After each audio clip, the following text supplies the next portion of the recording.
Sebelumnya, Assalamualaikum warahmatullahi wabarakatuh. Waalaikumsalam. Salam sejahtera, salam budaya, namo kebajikan.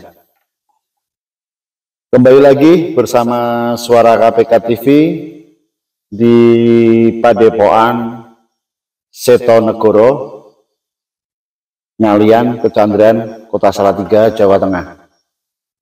Kali ini kita akan membahas tentang sosok Joko Tingkir yang dulu beliau dari nama Mas Karebet Joko Tingkir terus kemudian menjadi Hadiwijaya, Sultan Hadiwijaya ini di Kerajaan Pajang setelah Demak. Suara KPK TV akan memberikan sebuah tayangan-tayangan diskusi budaya yang edukatif. Kembali lagi kita bersama narasumber. Yang pertama, pakar budaya dari Pajang, Mbah Hardoyoryo, Kanjeng Raden Haryo, Kanjeng Raden Tumenggung Haryo, Hardoyoryo. Ada lagi pakar komunikasi dan penggiat budaya, Kanjeng Pangeran Dr. Haji Andi Budi atau yang sering dikenal dengan Gus Andi. Dia selain pakar komunikasi, penggiat budaya atau pakar budaya, beliau juga akademisi. Kembali lagi juga dengan saudara kita dari Tanah Seberang, Sulawesi Tenggara. Beliau mantan anggota DPR RI yang saat ini intens dengan pengamatan beliau, tesis beliau tentang politik dan kebijakan publik. Beliau pakar politik dan kebijakan publik, Muhammad Ohio Sinapoi MPA. Seperti yang kita sampaikan tadi, bahwa kita malam hari ini jam 00.05 di tengah malam, pas tengah malam ini. Nah, lebih asik malam Kamis, malam Jumat ini kita membahas tentang ketokohan. Gus Andi, menurut Gus Andi ini, sosok Mas Karebet yang akhirnya berubah berganti nama dengan Joko Tingkir, berlanjut 1400-an itu sekitar 1400 sekian beliau mendirikan Kerajaan Pajang dengan gelar Sultan Hadiwijaya. Kira-kira sejarah yang menurut Gus Andi ini yang perlu difahami oleh generasi yang datang dan pemirsa, gimana Gus Andi? Ya, terima kasih Mas Imam dan semuanya. Kisah Joko Tingkir ini menarik untuk diangkat ketokohannya, kepahlawanannya, heroiknya, bahkan kepiawaiannya, siasat-siasat yang dilakukan sehingga mencapai puncak kejayaan menjadi seorang raja besar kala itu di Kerajaan Pajang. Singkat cerita, Joko Tingkir itu lahir sekitar tahun 1546 ya, ternyata itu dengan nama Mas Karebet. Pada suatu ketika Joko Tingkir ini dilahirkan dari ayahanda yang juga keturunan dari Brawijaya V, yaitu dengan ayah Kebu Kenongo dan Nyi Ageng Pengging. Kebu Kenongo ini putra dari Prabu Handayaningrat. Prabu Handayaningrat ini tokoh di desa Pengging yang memiliki tanah luas dan sebagainya, sebagai tuan tanah lah ya di situ. Dan beliau sebenarnya adalah komandan pasukan elitnya Majapahit yang menyebar, salah satunya beliau di daerah Pengging.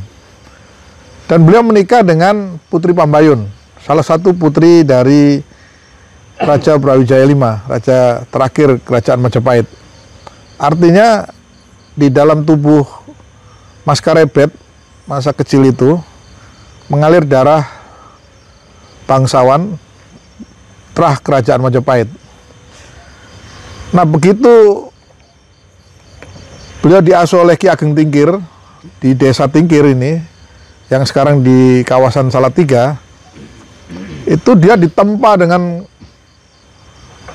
ilmu-ilmu bela diri, kanuragan, kebatinan, dan sehingga menjadi pemuda yang hebat. Bahkan ada satu masa tertentu, beliau berguru pada Sunan Kalijaga, salah satu Sunan Wali 9 yang mempunyai kanuragan kebatinan yang kuat dan ilmu yang sangat tinggi dari sisi supranatural. Nah, semua ilmu yang didapatkan oleh Joko Tingkir ini mengilhami sosok Joko Tingkir muda ini, sehingga pada saat kerajaan Demak itu mulai tumbuh besar di bawah kepemimpinan Sultan Trenggono, Sultan ketiga, cucu dari pendiri kerajaan Demak, ya, Raden Patah mempunyai anak Adipati Unus dan mempunyai cucunya Sultan Trenggono. Nah, Sultan Trenggono ini memerlukan komandan pasukan yang hebat, maka dicarilah dengan sayembara siapa yang bisa muncul dengan kanuragan tinggi, saling melakukan adu kesaktian, maka terpilih ya Joko Tingkir menjadi Kopassusnya lah sekarang ini ya. Nah, dari perjalanan kehidupan di Istana Kesultanan Demak, seorang pemuda ini tentu naluri manusiawinya timbul, naluri keperjakaannya timbul, lirik dengan putri Sultan yang bernama Ratu Mas Cempaka. Dilalah kersaning Allah, nah ini, dilalah ya, ujuk-ujuk atau timbul rasa tresno, akhirnya menjadi istrinya. Ya, setelah mengalami proses yang setuju dan sebagainya, akhirnya beliau menjadi mantunya Sultan Trenggono. Jadi Joko Tingkir ini dari nasabnya, kalau dari ayahnya ini adalah nasab langsung dengan Brawijaya V. Dari sisi istrinya Ratu Mas Cempaka ini juga dari Brawijaya V, karena Ratu Mas Cempaka adalah putra dari Sultan Trenggono. Sultan Trenggono adalah keturunan langsung eyang-eyangnya Brawijaya V. Nah, kombinasi ini menyebabkan darah bangsawan melekat. Namun, nah, ketokohannya, Joko Tingkir tidak ujuk-ujuk menjadi seorang yang hebat karena bangsawannya itu, tapi mengalami pengembaraan, pelatihan di sebuah daerah Sanjaya. Di situ kita bisa lihat sampai sekarang ini petilasan pertapaannya. Dan Joko Tingkir ini seorang yang mau belajar banyak, baik di alam maupun di orang-orang tertentu.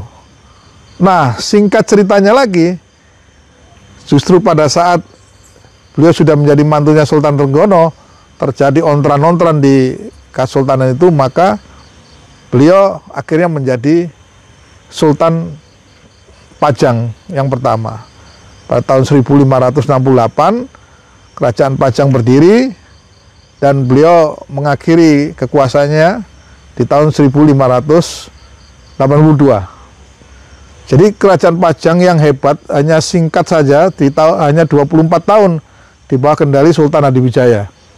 Namun cerita ini cerita yang luar biasa, menjadi transisional, sebuah proses transformasi antara kerajaan Islam yang melekat di Jazirah Jawa bagian utara untuk menyebarkan agama Islam yang tidak maksimal, maka ditunjang dengan hadirnya Sultan Hadiwijaya di Pajang. Inilah Islam berkembang pesat karena nilai-nilai budaya yang masih melekat di masyarakat tetap dibiarkan hidup, tetap diberikan tempat, tapi nilai ketauhidan dengan pedoman Al-Quran dan Hadis tetap dijalankan oleh masyarakat Jawa itu.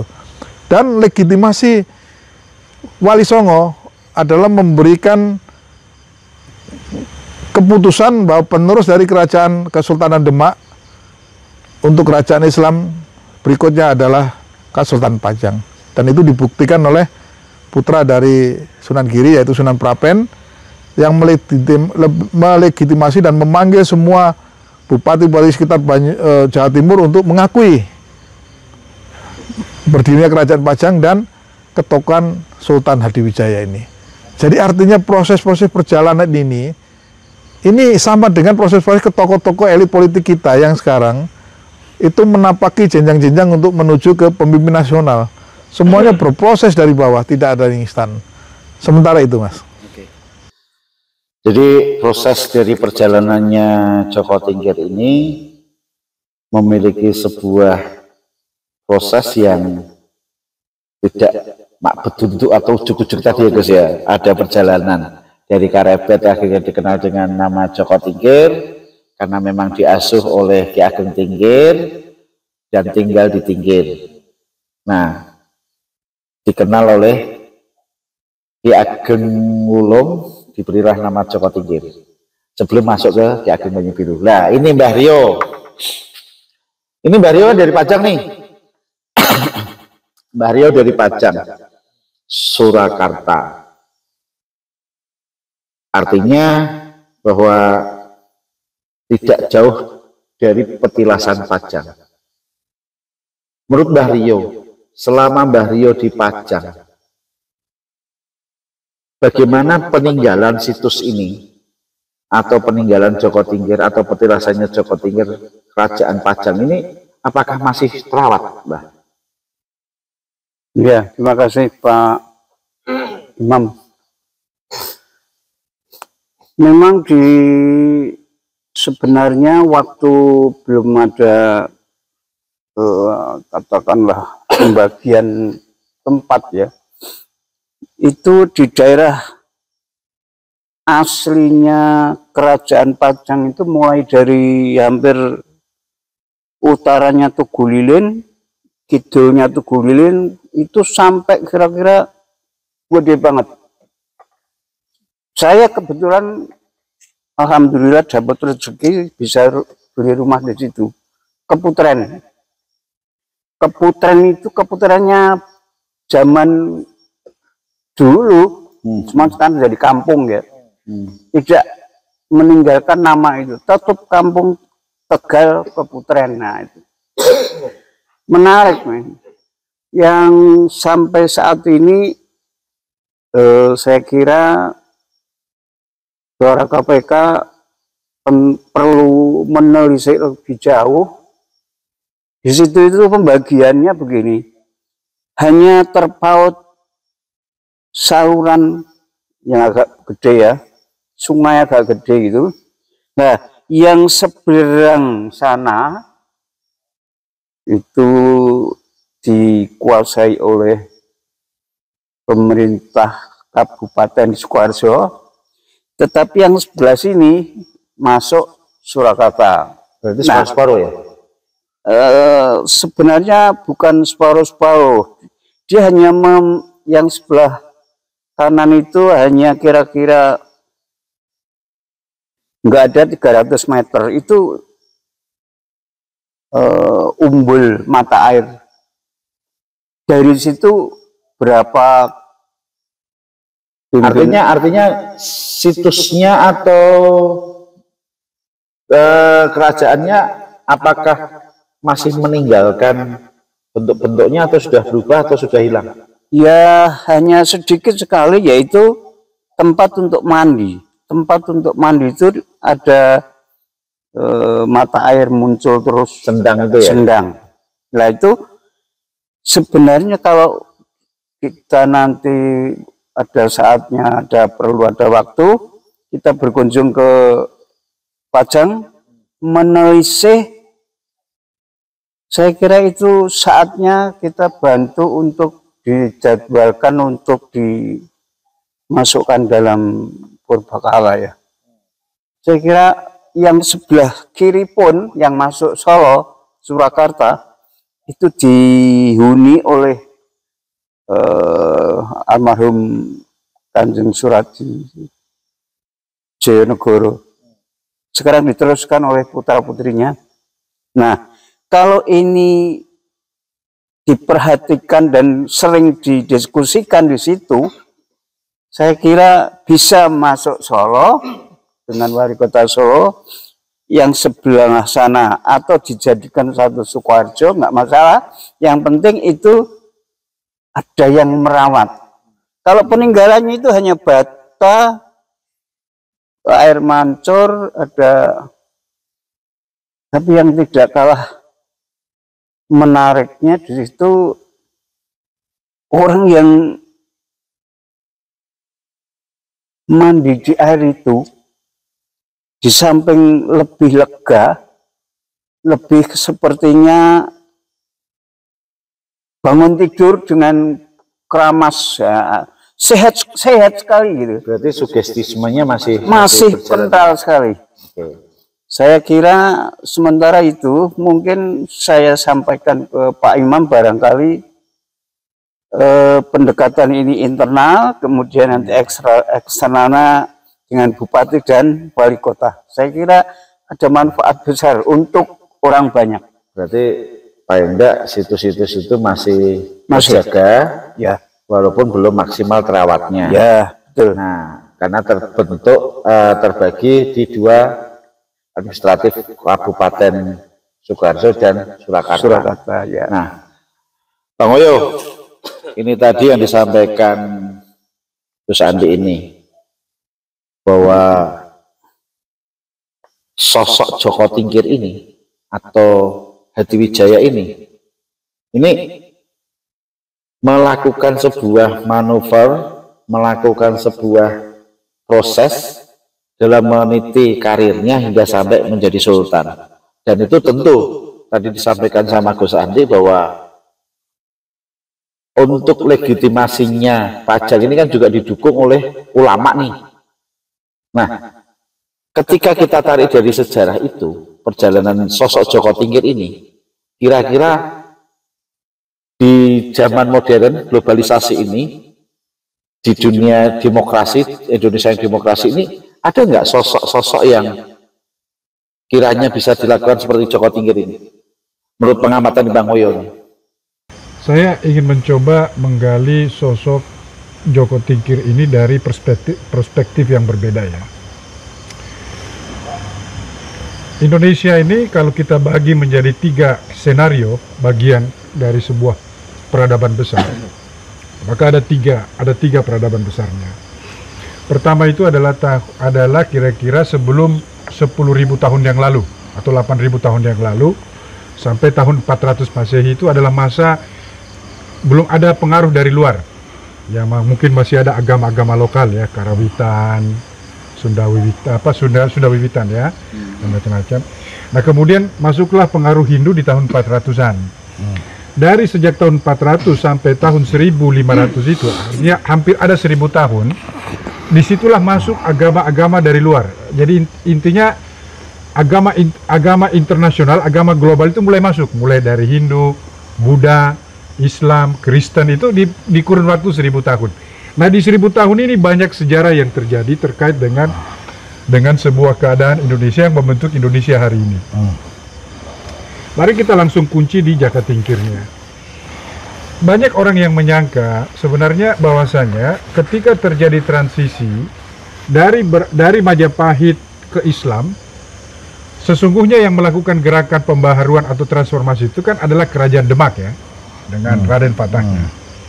Tapi menurut saya gerakan ini gagal. Ini menurut perspektif dari yang berbeda ya. Kenapa dia gagal? Karena ternyata Kerajaan Demak ini menghasilkan pertempuran sipil di antara para keluarga ini berkelahi. Artinya sebenarnya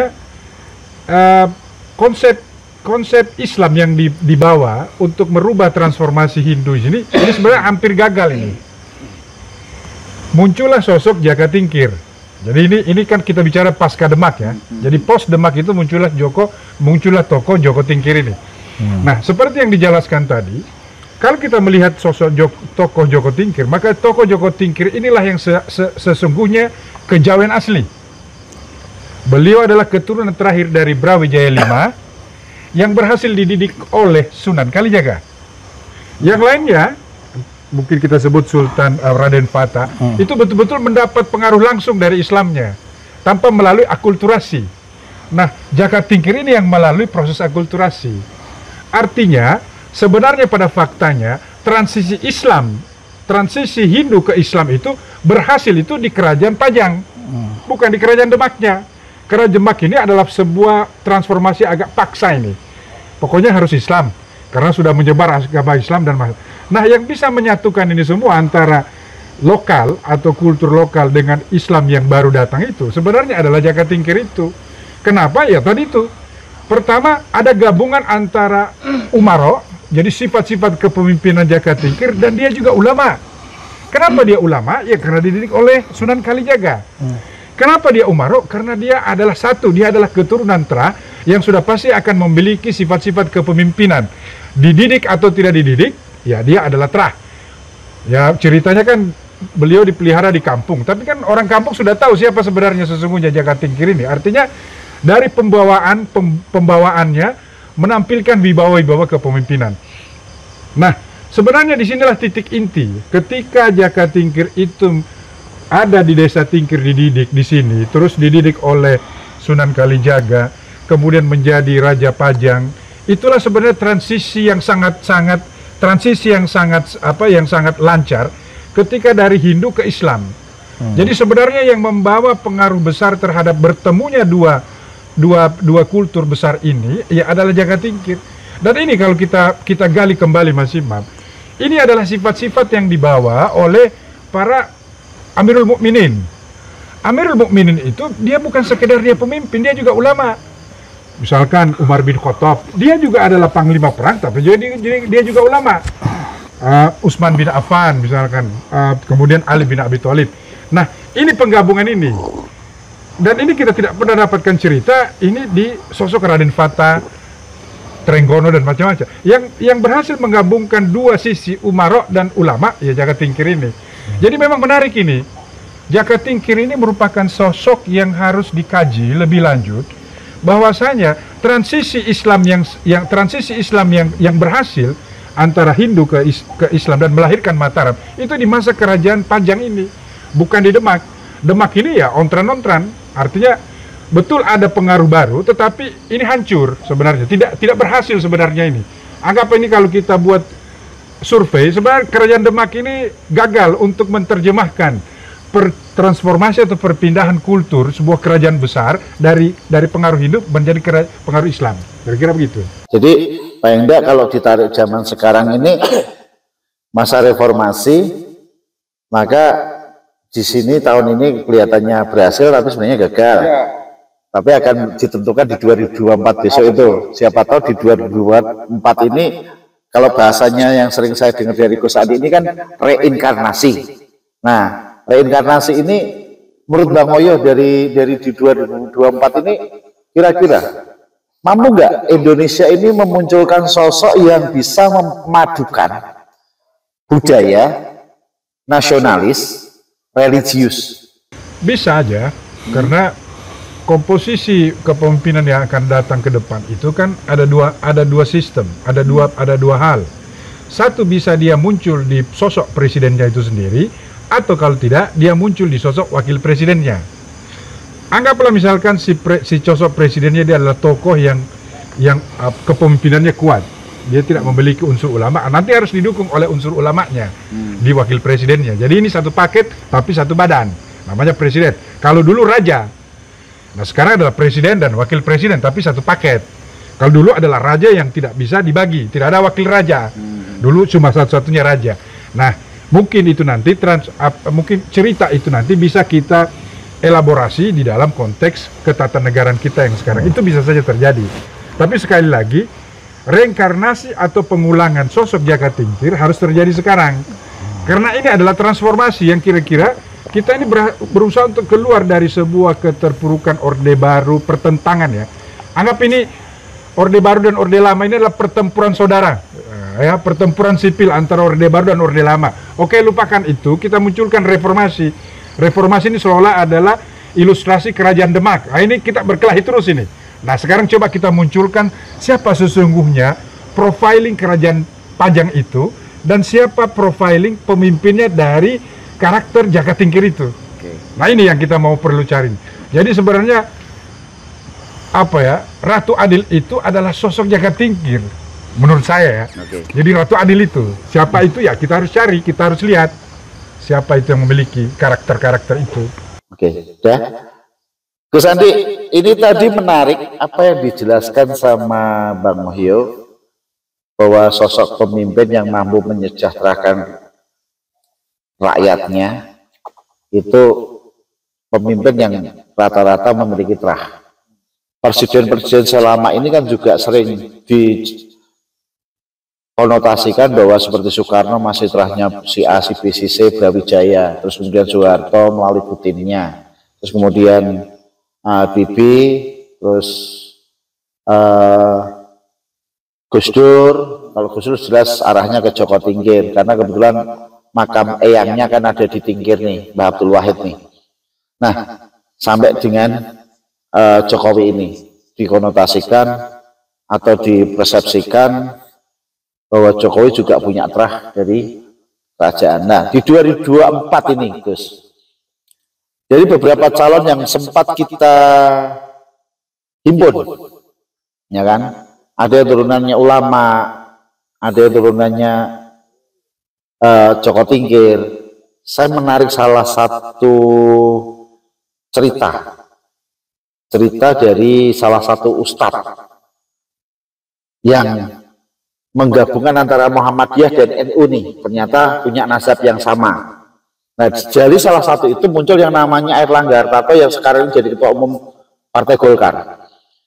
Beliau juga punya nasabnya ke Joko Tingkir, kalau naik lagi ke Rasulullah, kalau dari cerita Ustadz ini kayaknya. Nah, kira-kira Gus Andi, dari jenengan juga dari terah itu juga ya, itu kira-kira ketika Airlangga ini benar-benar maju, kan sudah didukung nih sama Partai Golkar, tapi Golkar kan nggak bisa membangun sendiri.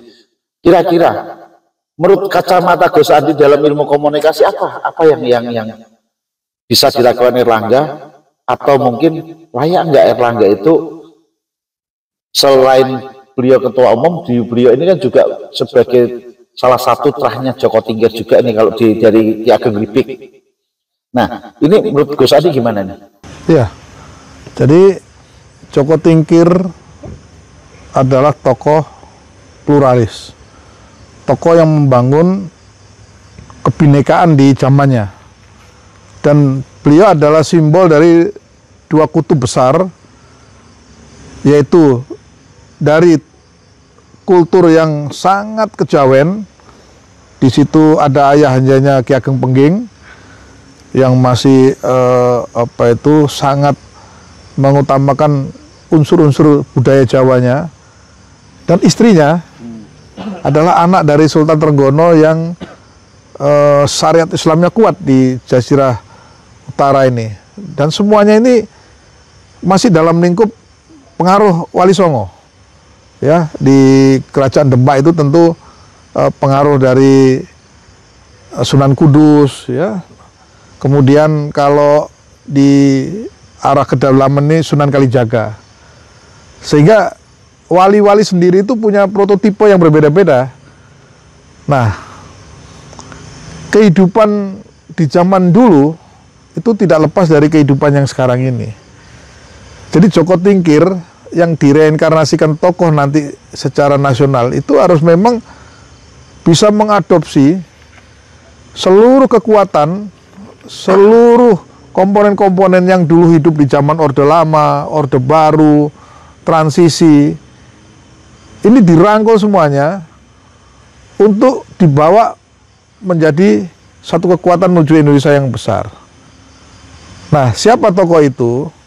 Kalau Mas Imam menyebutkan, yang dimaksud saya sendiri melihat di video ya, Ustadz Adi Hidayat ya, menyebutkan nasab-nasab dua unsur ormas besar Islam itu, NU dan Muhammadiyah, karena Kiai Haji Ahmad Dahlan juga bernasabkan sampai ke Rasulullah. Kemudian Hasyim Asy'ari, ya, pendiri NU, serta di situ ada beberapa yang terkait dengan pemimpin kerajaan Jawa, ya, di situ disebutkan Joko Tingkir dan sebagainya. Nah, sehingga ada satu garis yang disebutkan, karena itu melewati jalur Ki Ageng Gribik dan sebagainya sampai ke Pak Hartarto dan otomatis ke Pak Erlangga Hartarto. Tapi tidak hanya satu tokoh ini, memang banyak tokoh-tokoh elit ini yang mengaku keturunannya Joko Tingkir. Tapi Pak Erlangga ini tidak pernah menyebut dirinya, tapi justru disebutkan oleh orang lain. Saya sendiri juga terkaget ya melihat video itu. Ustadz Adi Hidayat menyebutkan bahwa salah satu tokoh yang dalam barisan Joko Tingkir itu salah satunya Pak Erlangga. Mudah-mudahan cerminan ini menyebabkan nanti ke depan dengan teori komunikasi persuasif, ya, teori persuasif ini Pak Erlangga mampu mengelaborasi seluruh kekuatan yang tadi saya sebutkan itu, unsur-unsur dari Orde Lama, Orde Baru, transisi ini dirangkul semua menjadi kekuatan untuk menunjukkan keperkasaan Indonesia. Nah, kepemimpinan itu harus dibangun dengan fondasi yang kuat di antara semua latar belakang sejarah itu. Demikian. Oke, jadi tadi Gus Andi juga menjelaskan antara Joko Tingkir dengan Putri Sultan Trenggono memiliki nasab yang sama atau terah yang sama melalui Brawijaya 5. Bisa nggak, mungkin nggak antara, kalau saya mendengar beberapa cerita, Yai Said Akhil itu kan juga punya terah di Joko Tingkir, Erlangga Joko Tingkir. Kalau dulu di antara laki-laki dan perempuan, kalau ini presiden dan wakil presiden, menurut Gus Andi gimana? Wah, ini penafsiran persepsi Mas Imam ini. Yang Lo kan boleh. Saya mencoba mengelaborasi apa yang disampaikan Bang Oyo, ya juga tepat juga, karena komposisi pemimpinan negeri ini harus terkombinasi antara nasionalis religius, ya. Artinya infrastruktur kita di Nusantara ini ya memang begitu kulturnya. Ada nasionalis, ada tokoh-tokoh agama, masyarakat yang agamis, dan masyarakat agamis ini tercermin dengan mayoritas agama Islam tentu, ya. Agama lainnya ada. Nah, seperti komposisi yang sekarang Pak Jokowi dan Pak Kiai Ma'ruf Amin itu ada komposisi yang tepat, adem gitu, ya, antara sosok negarawan, leadershipnya kuat, tenang, Pak Jokowi dibantu dan disokong oleh ulama karismatik yang tentu banyak pengikutnya yang sangat tawaduk. Itu yang penting, karena mengendalikan stabilitas politik, stabilitas ekonomi, sosial, ini perlu kekuatan ketokohan ini. Ya, mudah-mudahan cerminan-cerminan dari figur Pak Erlangga, Pak Kiai Said, ya, atau tokoh-tokoh lain lah, ya, yang semua ini atas izin dan ridho Allah. Alam itu akan menggerakkan pemimpin yang baik untuk memimpin negeri ini. Baik pemirsa, diskusi singkat ini sebenarnya kita hanya ingin mengingatkan sebuah bangsa, sebuah negara yang besar tidak akan pernah lupa akan sejarahnya. Maka kita mencoba membangkitkan sejarah-sejarah yang ada di bumi pertiwi ini, bumi Nusantara ini. Kalau tadi disampaikan ada sebuah kolaborasi antara satu terah. Nah, kalau tadi kita menanyakan di 2024 tadi sudah disebutkan juga bahwa pemimpin sekarang ini antara Pak Jokowi dengan Amin Ma'ruf Amin ini menjadikan sebuah kekuatan yang baik. Cuman ke depan siapa tahu Erlangga dengan Yai Said, Muhammadiyah dan NU menjadi satu, akan menjadi kekuatan yang besar. Jas merah, jangan lupakan sejarah. Assalamualaikum warahmatullahi wabarakatuh. Terima kasih, Mbak. Terima kasih, Terus tadi. Masih Bang Oyo. Dadah. Beres.